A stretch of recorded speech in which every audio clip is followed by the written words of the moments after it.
first thing I do every morning is open the curtains to let the lovely morning light stream into the house. I find it helps to wake you up and sets up the morning before getting ready for the day and making breakfast.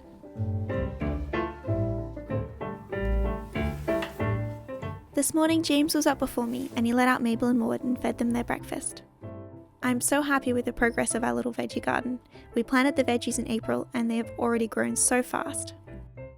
We had a bit of a later start than usual today with the 9 o'clock breakfast. I had set the table the night before, which is something I learnt from my week as a 1950s housewife and is something my nan still does to this day. We have James's grandma staying with us at the moment, so I made her a cup of tea before making breakfast. I quickly got dressed into an outfit suitable for a day of chores, cooking and pottering around the garden. For this morning's breakfast, I decided we would have a pot of tea and some raisin toast.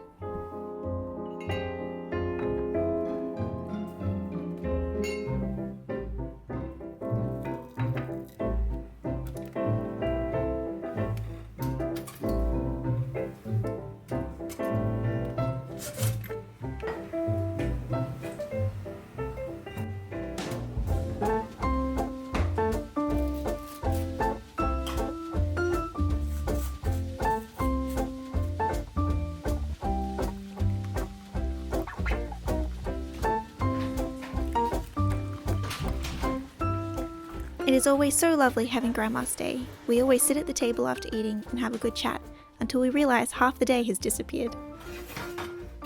I cleaned up after breakfast and then we all headed off to a little suburb called Canterbury, as Granny wanted to return a piece of clothing she bought. When I arrived home, a parcel from America I ordered was waiting on the doorstep. I'm not going to spoil the surprise, but it is a piece of clothing that will be featured in an upcoming video.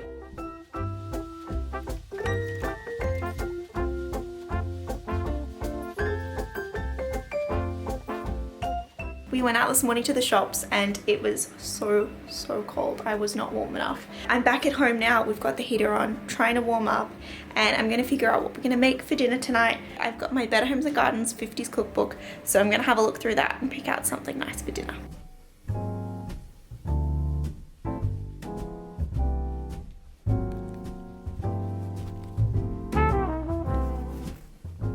I ended up choosing tuna bake for dinner, but instead of making cheese swirls for the topping, I would do mashed potato instead, and I substituted out a couple of ingredients.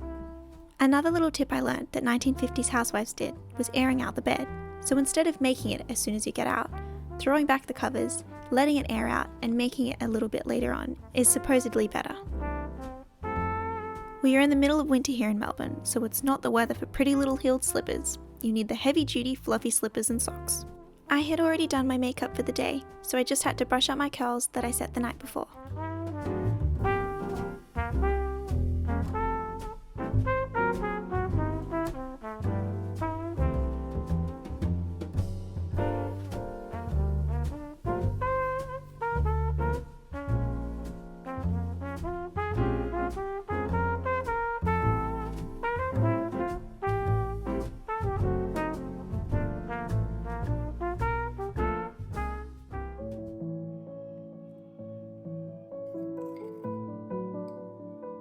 Now finally, a lovely hot cup of tea to warm up.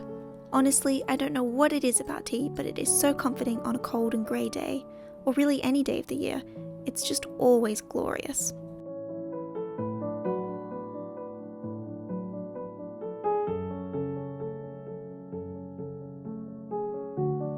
Since the weather was so horrible, all the washing had to be put in the dryer, and the towels that were already dry, I folded.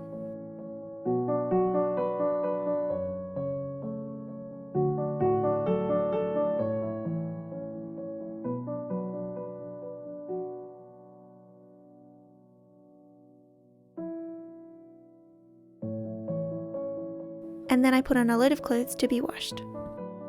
Whenever I wash my vintage items, I always use a wool and delicates detergent, so it is gentle on my vintage garments that can be sometimes a bit more fragile than modern clothes, since most of these pieces are 70 years old. We save our veggie scraps and feed them to the chickens, who absolutely go nuts for bananas, beans, and leftover porridge. The chook pen is so muddy at the moment since we've had a lot of rain recently, so each time we walk in there you just hear the mud squelching beneath your shoes.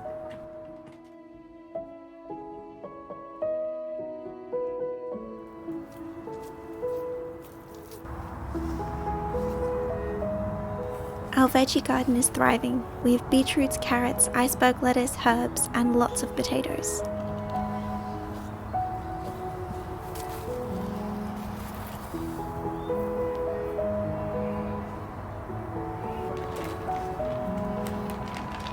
I've got quite a few little things growing in the greenhouse. Here I've got cosmos. I've got pumpkins that I planted from my own pumpkin seeds, but unfortunately we have a little devil creature that is eating up all of my plants in here. So I've got a natural organic spray to spray on this and hopefully stop the insects from eating all my plants because it's absolutely driving me insane. This here is a mysterious flower that I don't know what it is, but I saved them from a bunch of flowers that I bought.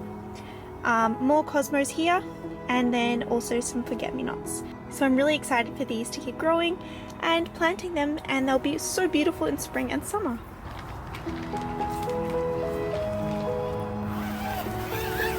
We have so many grapefruits that are just dropping straight off this tree.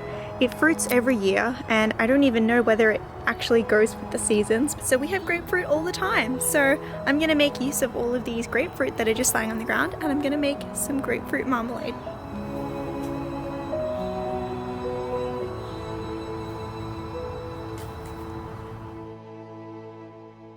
Before getting into the marmalade, I quickly whipped up some sandwiches for James and Granny with avocado, bacon, cheese, and tomato.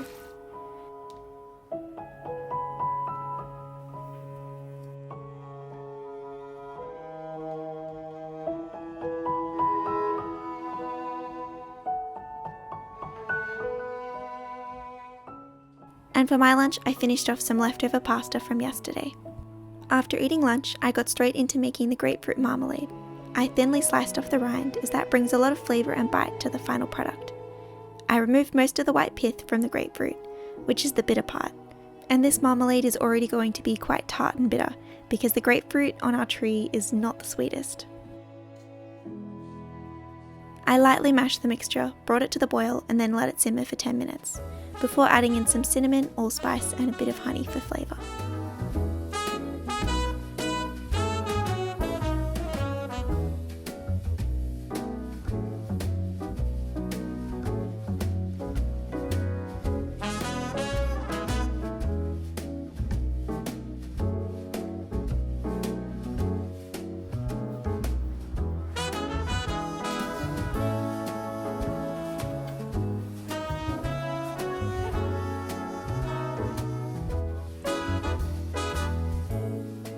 I spent some time with the chickens in the late afternoon, and before I knew it, the sun was setting.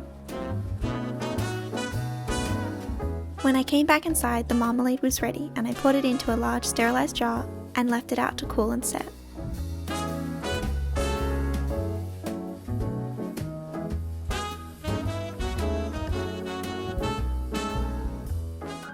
I then got started on dinner.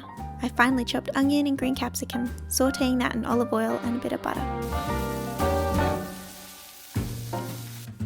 Then adding some flour and condensed cream of mushroom soup to the pan.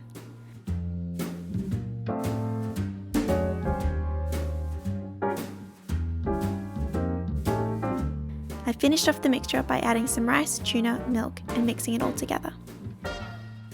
And of course, some fluffy mashed potato for the top, with a sprinkling of cheese and herbs, and baking that in the oven for 30 minutes at 220 degrees Celsius or 425 degrees Fahrenheit.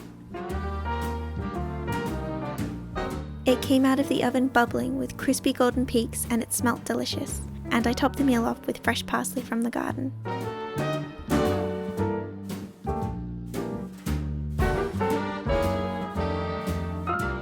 After dinner, I showed the marmalade to Gran. Gran, look, this is the jam. Have a smell. Oh, yeah, it's quite nice. It smells like you smell the cinnamon. And the honey as well. Yeah. So it's still runny because it's still warm. Yeah. But yeah, this is the only jar I had. I didn't have any smaller ones. Oh, let's see how it So we'll goes. have to scoop out of that. We finished off the night with a lovely frothy hot chocolate and relaxed in front of the heater while watching some TV.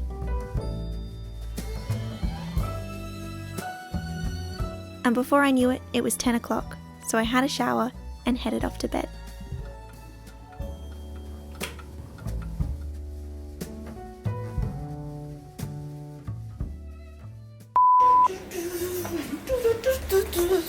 Yeah.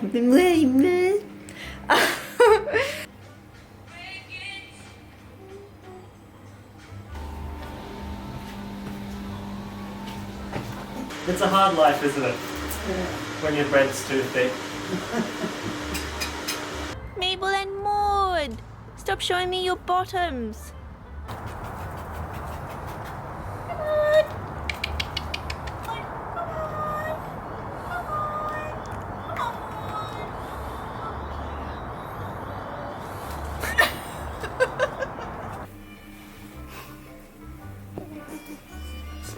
Bow, bow, wow,